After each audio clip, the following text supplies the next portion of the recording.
another, "Let's go to Bethlehem and see this thing that has happened, which the Lord has told you about." So they hurried off and found Mary and Joseph and the baby, who was lying in the manger. When they had seen him, they spread the word concerning what had been told about the child, and all who heard it were amazed at the shepherds said to them. But Mary treasured those things and pondered them in her heart.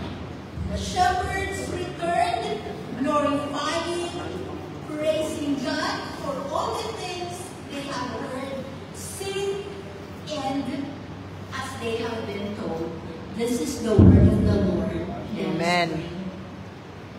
Father, God in heaven, in the name of Jesus, let your words, O Lord, for tonight touch our hearts so that we will be more like Jesus. Amen. Amen. Okay, I just want everyone to listen to the word of God. Pag natutuso po kayo mag-ingay, pag yun ang ituloy, pag may maingay naman sa katabi nyo, sampalin nyo. Pero ito lang ang gamitin nyo. Huwag mo yung totoong sampal. Baka ano mo ba sa church. Pero, I'm just kidding. So, to start off, kayo po ba ay nakatanggap na ng good news recently? Amen. Napakasarap po, di ba? Pagka nakakatanggap tayo ng good news. Kasi kapag bad news, nakakasira ng araw. Kaya nga di ba kung may mag-a-announce sa atin na merong pupunta ka bahay, sasabihin, may balita ako sa iyo, pero dalawa, isang bad news, isang good news. Anong gusto niyo? Yung bad news muna o yung good news muna? Eh kahit saan mo naman ilagay yan, kahit ako na dyan ng good news, or ako na dyan ng bad news, pareho pa rin dahil pag narinig mo yung bad news, nakakasira talaga ng araw. Pero sa totoo po, may iba't iba po tayong reaksyon sa mga news na natatanggap natin. Halimbawa po ako, mga news na anak ko sa akin. Sabi ni Tin, "Mama, good news! Nakapasa kami sa PC namin." Good news din sa akin yun. Dahil nakita ko, napupuyat ko talaga. Walang tulog. Sabi ko, anak, paano ka nung nag-call center niya na? Daig mo pa ako, walang tulugan. Kaya tuloy, pag siya may hinihingi sa akin, talagang ang hirap tambihan. Dahil nakita ko po yung effort na ng pag-aaral. Yung talagang nagpupuyat. Kaya kahit siya na lang sabihin niya, "Mama, is-is-tara mo. Good news." So, ang sarap ng pakinggan. Halimbawa naman, si Cindy sabihin sa akin, "Mama, tinawagan ako ng general manager ng Nissan. Pinawagan ako." So, good news yun. Dahil siyempre, at least may gagawin na siya. Isa palagi siya nasa bahay, magpipitigan kami. At uutosan ko siya ng uutosan, "Tago ka ng basura, ikaw maglabay, ikaw maglinis." So, at least meron na siyang gagawin. So, good news din po yun. So, doon naman sa anak kong si Jay, ang good news na sa akin, huwag na lang siyang mahuli. Dahil minsan ayaw magsuot ng helmet. Pag hinahatid niya yung tito Roy na sa umaga, hinahatid niya sa kalala, sabi ko, mag-helmet kayo. Sabi niya, "Ma, wala naman manguhuli, madilim pa." Pero ako yung pinakabahan na makakauwi siya ng bahay ng pag nahuli siya, syempre, hindi maganda yung magpe-penalty. Buti sana kung siya magbabayad, ako papagpapayan. So, we really have different news. Pag nakakatayin tayo ng good news, talagang maganda yan. Example pa rin po ng mga good news. Yung mga job applicant. Di ba good news sa kanila pag sinabi, "You're hired"? Congratulations. Nang po dito sa inyo nag-apply ng trabaho. At naranasan niyo po, nung natanggap kayo at sinabi sa inyo, "You're hired." Sobrang saya po ninyo. Ganyan naramdaman ko din po yan. Nung ako po ay naghahanap ng trabaho dahil hindi naman po agad ako natatanggap sa trabaho.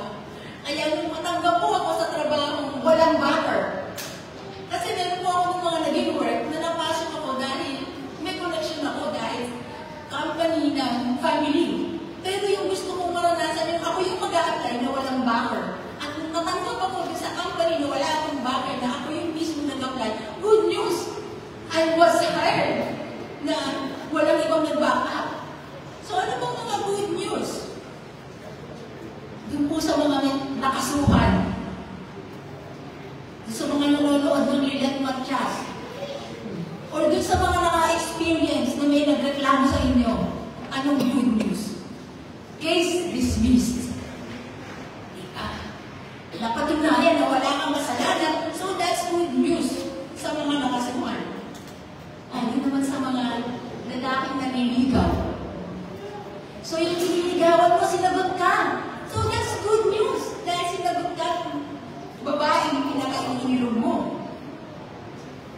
And how about the couple na hindi magkaanak? So, kapag ikaw ay matagal na walang anak, pagkatapos ay biglang nakita mo sa result, good news! We're having a baby after 8 years! And I know of people like that. Yung isa kong kumpare, talagang gusto lang ang paningin yung isa kong anak, dahil matatatlo na akong anak, sila ay wala pa kahit isang anak. But God heard their prayers. Kaya good news na after many years, 10 years, nagkaroon sila ng anak. Kaya sobrang maanil at sobrang spoiled. And also, yung mga nakapasala, board exam. Ilan po dito na board exam? Yung recently nakapasala. Wala. Wala siguro dito yung ibang meron? Diba? Congratulations! Nakapasa ka ng nursing board. Congratulations! Nakapasa ka ng LET exam.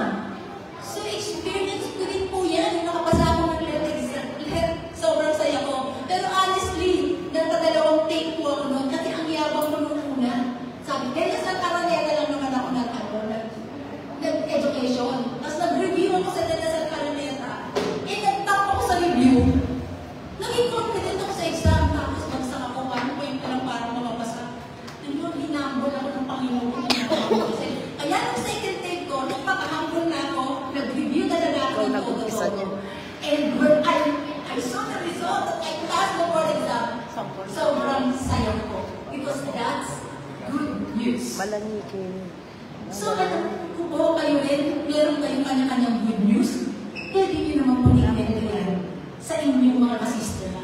Para sa halip na ang pagkwentuhan natin ay ang mga bad news at ang buhay ng ating mga co-members ang pagkwentuhan natin ang mga good news ng mga blessings sa atin. Amen. Pwede ba yun? Amen. Yes, so, having said that, gusto ko pong ikwento sa inyo ang good news about me. Kasi po, di ba, yun na ako ay nagkaroon ng anak. Pero hindi ko naman po naramdaman yung karamdaman na yun.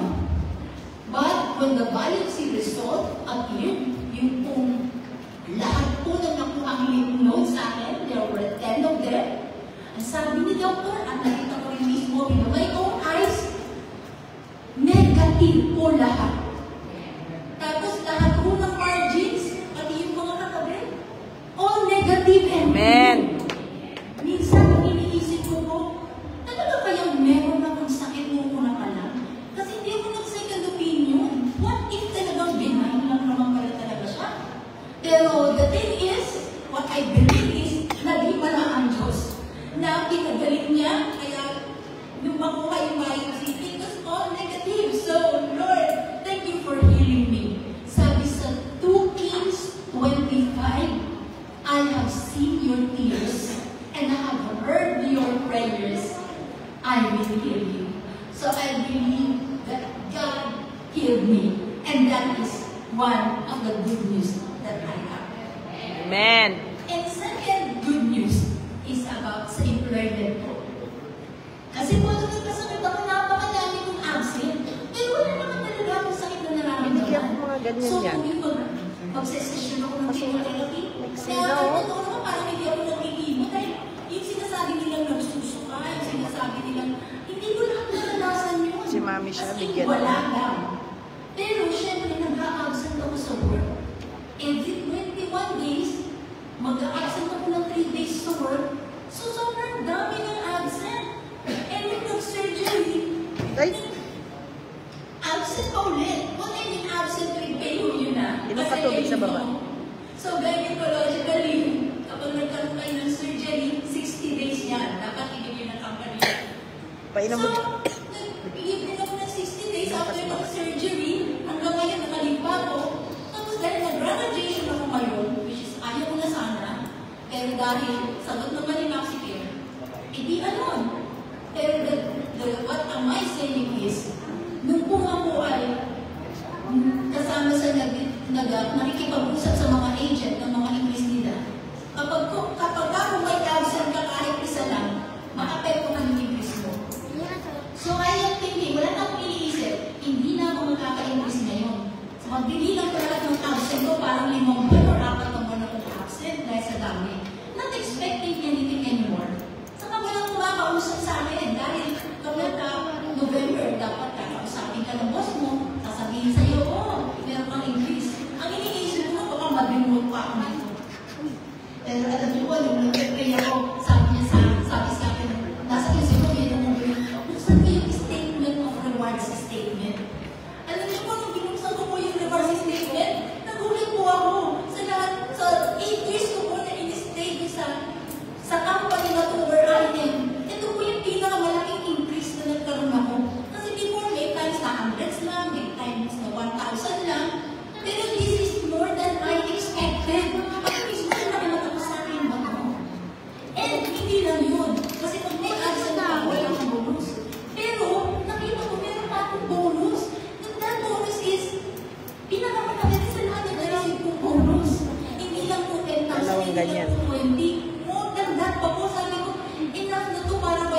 Thank you, love you. Naka-floating ako dahil hinahanapan nila akin ng account kung saan yung aking level ay mag-fit. Kasi trainer ko Okay na to, ako 10 to eh. Hindi sabi ko na kung pagbalik ko Inom ka pag-floating tubig. ako. At hindi nila ako hanapan ng account. Malamangan ma-process situation ako. Inom ka tubig. Pero, meron po kumuha sa akin na project. Meron pa ako. At yung project na yun, kahit po ako ay nakalid pa, eh binigyan na din ako ng increase ng salary, hindi pa man din ako nagsisimula dun sa job. So, dalawang increase po na lang ako. Mabait naman pala yung ambo. Tapos, Lord, Binigyan niya kami ni dahil Carla. napakabuti mo. Binalik. That is good news for me. Amen. And I know, meron dito yung mga good news. If you want to share it, then you can share it and glorify God. Amen. So ngayong pong gabi, ay tutukayan po natin ang kwento ng good news na natanggap po ng mga shepherd or ng mga pastor. So ang tanongin natin dito, sino ba ang unang nakatanggap ng good news? Ang sabi dito sa verse natin, sa verse 8, and there were shepherds living out in the fields nearby, keeping watch over their flocks at night, and the angel appeared to them, and the glory of the Lord shined around them, and they were terrified. So ito na lang sa verse 12. So sa kanila po sinabi yung good news sa shepherd. Unang sinabi. So ba't hindi po kaya sinabi na lang sa mga rulers? Hindi na lang sinabi sa mga religious leaders. Eh, ang mga shepherds po, sila po yung mga mabababang puri ng taong panahon ngayon. Sila po ay nagtatrabaho all night, nagpapastol. Tapos sila lang napili ng Diyos kung naipangayag yung good news of the birth of Christ. Bakit hindi po yung mga leader ng simbahan? Bakit hindi po yung ruler ng nation na yun? Bakit po shepherd ang pinili niya para ibigay ang good news? You know the reason why? Number one, because God chooses the humble. Sapagkat mas pinipili po ng Diyos na pagpalain, mas pinipili po ng Diyos na bigyan ng unang blessing niya yung mga may mapagkubabang puso. And the shepherds have lonely heart, mapagkubaba po sila.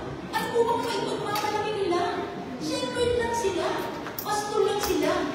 Pero ang meron nila, pwede nilang ipagmalaki. They have a heart that is seeking the Lord Jesus Christ. Sobra isa. Ang may pagmamalaki po ng mga pastor na to, pagkapat sila po yung mga mababang tao ng panahon nila, ay meron silang pusong mapaghanap sa ating Panginoong Jesus. Amen. So ano man po ang kalagayan nyo dito sa church? Hindi ba kayo ang preacher ngayon? Hindi po kayo yung pastor ng church? Hindi mo kayo ang diakonisa ng church o mga leaders ng church? O kahit nagawa po lang kayo ng church? Ang tinitingnan po ng Diyos ay ang kababaang loob ng inyong puso at ang inyong puso po paghalap sa Kanya para po i-bless niya kayo. Amen. Ang i-bless niya kayo. Amen. Amen. Amen. Hallelujah. So, ayun yung second point. Bakit ang mga shepherd? Number 2 point in there is because God knows the heart of His people. God knows the heart of His people. Alam niya po kung ano yung nangyayari sa puso natin. Alam niya po kung anong klaseng puso meron tayo. Kung ang puso mo ay mapag-imbon. Gusto mo ba'y mapag-kunyari? Plastic ka ba? O totoo ka? May rep kami. Si Lord ba talaga? Pinaglilingkuran mo? O yung sarili mo lang? God knows your heart. And God knows the heart of the shepherd. Salamat, Lord. Alam niya May rep. na ito yung mga totoong mapagkakatiwalaan niya.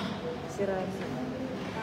Dahil ito mga shepherd na ito, Pabili kami ang yan. talagang magbibigay ng glory and honor pag nakita nila ang Panginoong Jesus. Sabi daw niya, hindi siya And as I have mentioned, God knows the heart of His people. Sige ako makaalis na iiwan ko yung mga. Sige. God knows the heart of His people. What I mean, there are people that they really love Jesus. They say Bigyan mo. hurt their neighbor. Yung sinasabi, mahal ko, Panginoon Jesus. Kilala ko, Panginoon Jesus. Pero sinasaktan mo ang kapwa mo. Eh, ano po ang sabi sa Matthew? Matthew, nakalagay po dito, 25:14. So, remember this, whatever you do to the least of my brothers, you did it to me. Tandaan niyo ito. Ano man ang gawin niyo sa pinakamaliit kong kapatid, ginawa ninyo ito sa akin. So, ang gusto ng Panginoon Jesus, yung puso natin na totoo, kung nagmamahal sa Kanya, ibig sabihin nagmamahal ka din sa kapwa mo. Yung katabi mo, mahal mo na. Amen.